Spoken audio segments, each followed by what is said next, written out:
साबिक़ वज़ीर व रुकन असम्बली टी हरीश राव ने रियासती असम्बली में पेश करदा बजट पर रद्द-ए-अमल ज़ाहिर किया। हरीश राव ने तनकीद करते हुए कहा, बजट बहरान और खुदगर्जी के सिवा कुछ नहीं। उन्होंने कहा कि बजट में सपोर्ट पेंशन का कोई जिक्र नहीं है।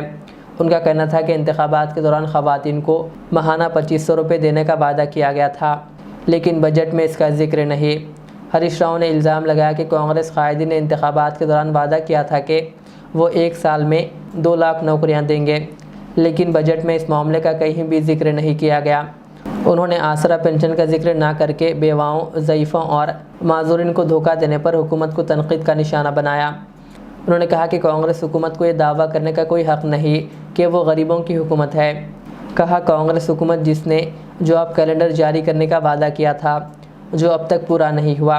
हरीश राव ने बरहमी का इजहार करते हुए कहा कि नौजवानों से वोट हासिल करने वाली हुकूमत ने 2 लाख नौकरियों की बात नहीं की और झूठ बोलकर बेरोज़गार नौजवानों को धोखा दिया।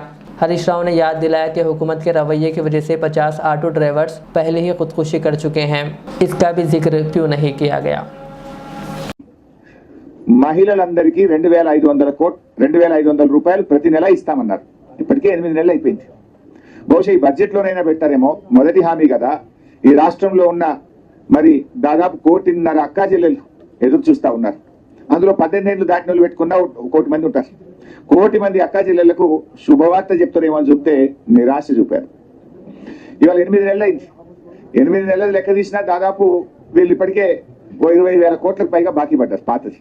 పోనీ ఈ బడ్జెట్ అయినా పెట్టి ఇక ముందుకన్నా ఇస్తారేమో అంటే మహాలక్ష్మి పథకం కింద మహిళలకు మహా నిరాశను ఈ రాష్ట్ర ప్రజలకు మహిళలకు కాంగ్రెస్ ప్రభుత్వం నిరాశపరిచింది. ఇకపోతే ఆసరా పెన్షన్లు ఎంతో ఆశగా ఎదురు చూస్తున్నారు. రేవంత్ రెడ్డి గారు అయితే రెచ్చిపోయి ఉపన్యాసాలు ఇచ్చాడు. అవ్వాని పెన్షన్ ఎంత వస్తుంది? 2000. ఇగో డిసెంబర్లో ఇందిరమ్మ రాజ్యం రాగానే నీ పింఛన్ 4000 అవుతుంది. నీ మన్మడి కాళ్ళు ఒత్తుతాడు, డీజిల్ కు పైసలు అడుక్కుంటాడు, పెట్రోల్ కు పైసలు అడుక్కుంటాడు అన్నాడు. మరి అడవిని 4000 డిసెంబర్లోనే ఇస్తాను. ఇప్పుడు జూలై నెలలో ఉన్నాం, ఇప్పటిదాకా రాలేదు.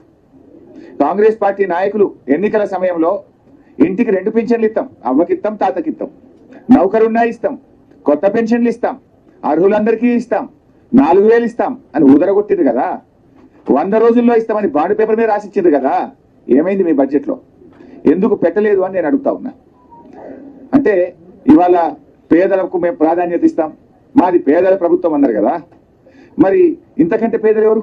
ఆసరా పెన్షన్ అందుకునే దానికంటే ఇంకా నిరుపేదలు ఈ రాష్ట్రంలో ఎవరైనా ఉన్నారా?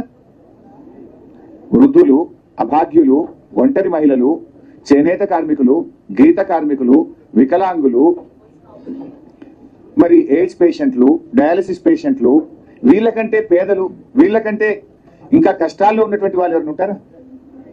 అంటే మీరు అత్యంత పేదలే వీళ్ళు. మరిగా మాది పేదల ప్రభుత్వము, మాది పేదలకు ప్రాధాన్యం అని చెప్పుకునే అర్హతనే మీకు లేదు. అత్యంత పేదలైన అవ్వాతాతలను, ఆసరా పెన్షన్ లబ్ధిదారులను, వితంతువులను, ఒంటరి మహిళలనే మర్చిపోయింది ఈ ప్రభుత్వం. अल रियाज टूर्स एंड ट्रैवल्स, जहां पर domestic and international air ticketing, visa endorsement, immigration, passport दाखिल करने में ताउन, विजिट वीज़ा और उम्रा वीज़ा के साथ साथ वेस्टर्न यूनियन और मनीग्राम के अलावा दिगर कई सारी बेहतरीन सहूलियात भी यहां पर दस्तियाब रहेगी। मज़ीद तफसीलात के लिए दिए गए इस नंबर पर प्रोपराइटर मोहम्मद रियाज अहमद से रब्ता किया जा सकता है।